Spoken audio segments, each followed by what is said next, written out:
Duterte's hybrid state if federalism bid fails.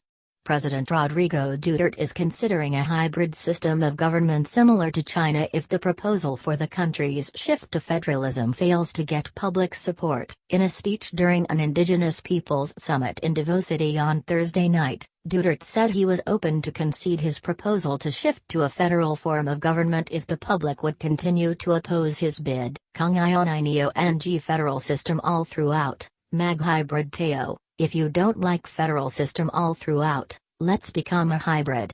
We can have a parang, like Hong Kong, China, Duterte said.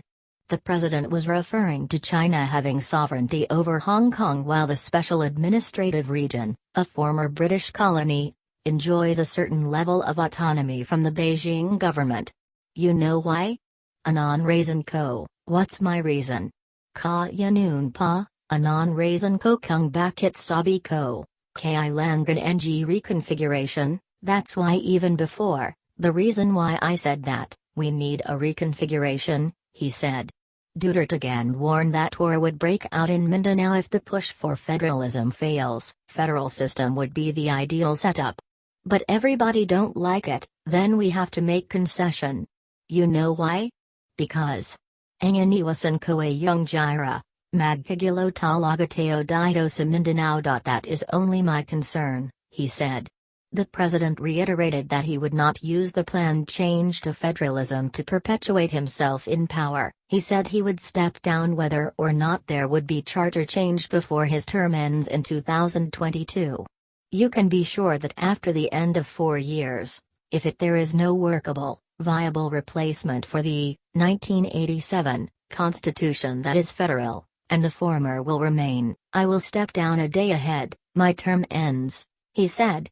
This is not the first time Duterte hinted that federalism may not suit the public's taste. In December last year, the president said Filipinos were not yet ready for a federal system, which he had promised to establish to end conflicts that had stunted economic growth in the countryside.